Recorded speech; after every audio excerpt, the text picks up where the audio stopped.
On today's episode, I'm going to show you how to make this old-style radio, but with some modern features. Hello folks, Chad Stanton here, a professional woodworker of over 25 years, sharing my experiences with you. I'm making this project out of some half-inch walnut that I had, and I'm making the side pieces, and I mitered them on the saw, and now I'm just gluing them together. The sides consist of 3 different graduating sizes. And the next step for this is I'm going to round the corners and then do a round over on the edges. The fastest and easiest way for me to do this, I'm just simply using my disc sander and I'm just rounding that corner. And I stacked all 3 together. Now I'm using a small router with a 3/8 round over bit to go around the edges.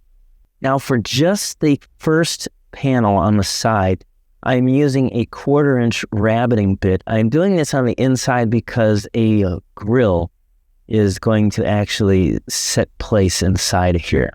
I've switched to the front piece now, and I'm cutting out the opening that will take the front grill that I'm going to make on the laser machine. I'm using my Longer B1 30-watt laser engraver. Now, I designed this in Inkscape, but before I cut it out, you definitely want to practice the settings of the speed, the temperature, the number of the passes to make sure that your final workpiece comes out right. Okay, I really probably need to buy one of those honeycomb beds so these pieces, don't fall through, but let me just see. Yeah, okay, so, yep, it's cut all of them. The reason the honeycomb bed is important because if this last piece was to, collapse and fall through, I guess it could have messed things up. But anyhow, looks like everything's good on this. With the front grill now done, I'm going to focus on making the number dial plate for the radio. I got so excited, I took this out of the machine to look at it up close, and I totally forgot to run the program to actually cut the outer circle out. So I'm going to cut this out on the bandsaw. It would have been too much trouble for me to put this back in the machine and try and get it lined up just right.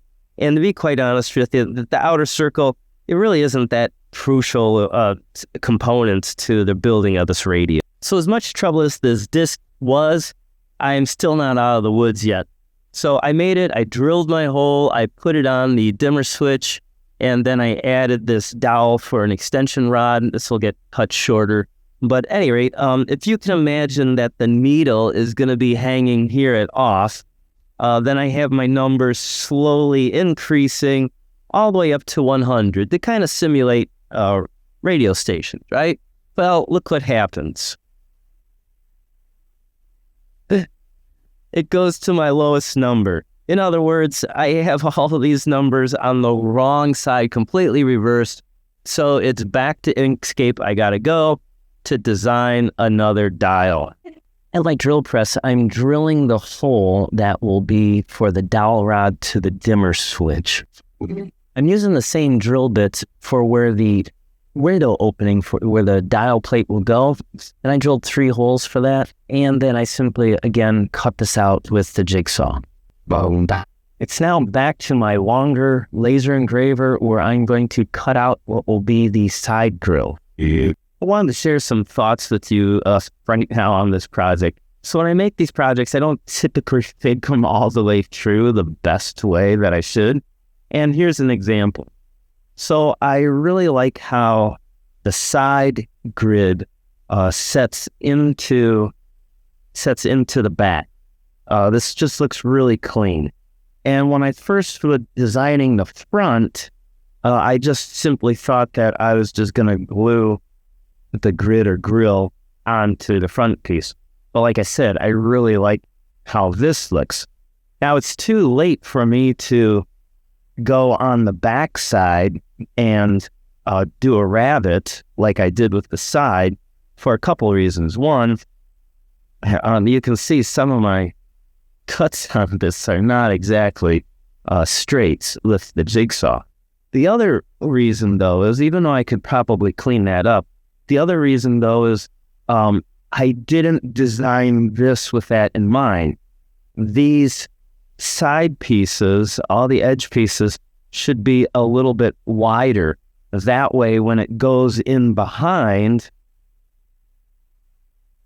all the middle pieces of the grid should be the same as on the edge. And then, so that means I'd have to make a whole new one of these. And well, I just don't want to do that.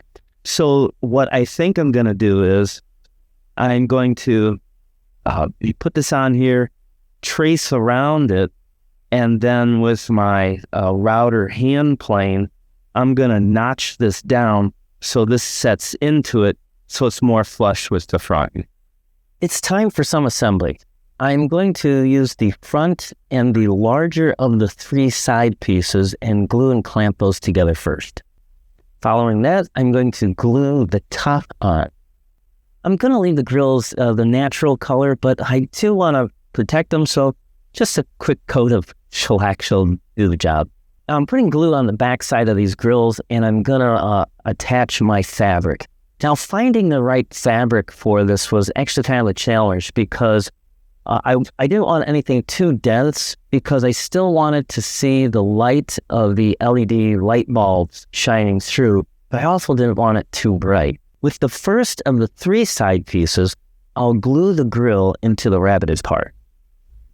Then I'll screw the second one onto that piece. The fabric for the front, well, that's going to get stapled on the inside of the radio.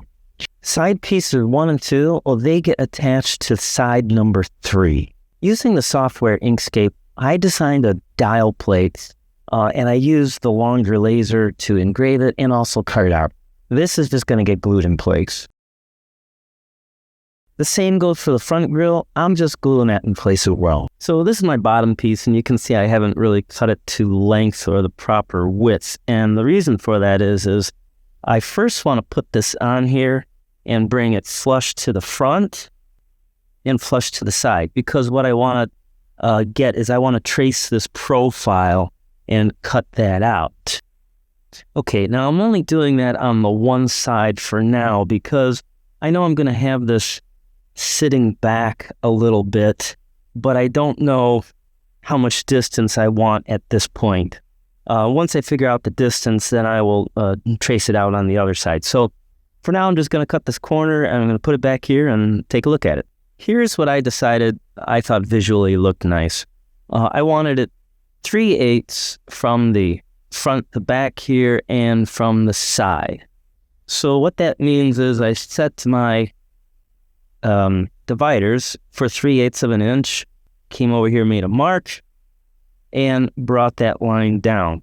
Now what I need to do is mimic this curve again, so I will bring it forward, and then I'll take this over to my 3/8 line, and once again I will trace this.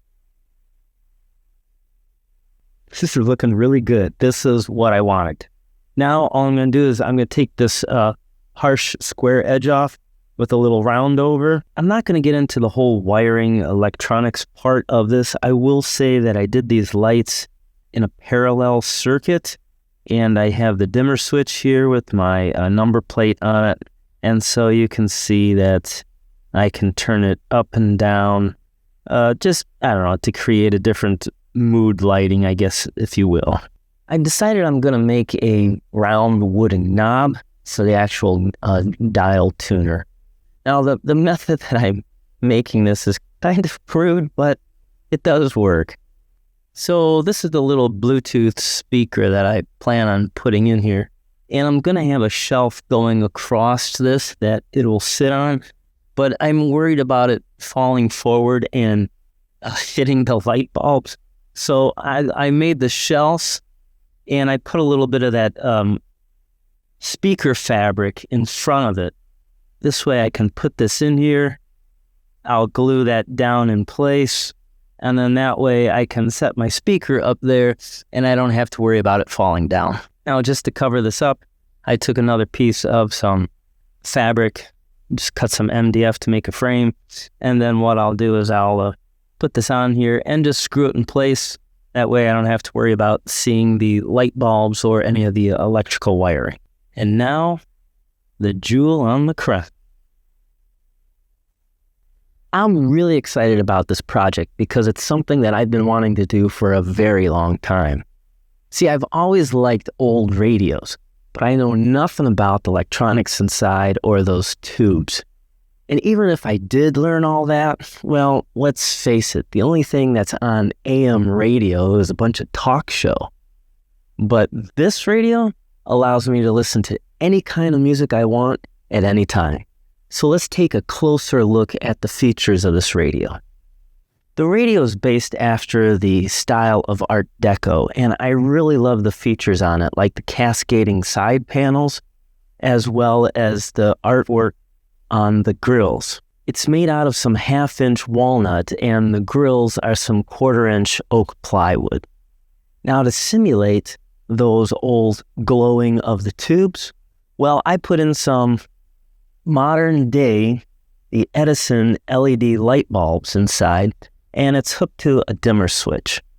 I even made like a number plate on the inside here to kind of represent like the old radio stations.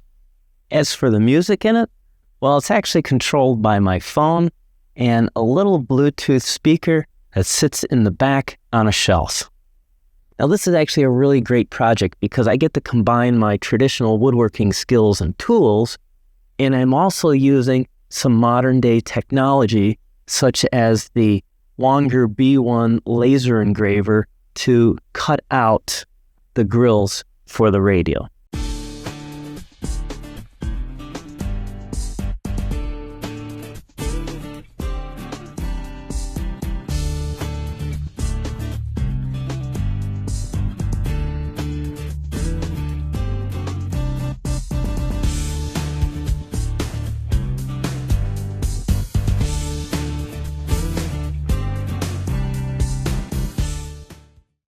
So if you liked today's episode, I kindly ask that you like and subscribe to my channel because it definitely helps me grow.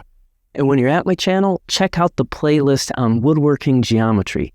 These are tips and tricks that will definitely elevate and raise your woodworking skills and make some of those hard problems really easy. And as always, if you have a question about something you're working on in your shop, well, feel free to write me at woodchoppingtime@gmail.com because my whole goal is to make you a better woodworker. So until next time, thanks so much for watching and keep on dance.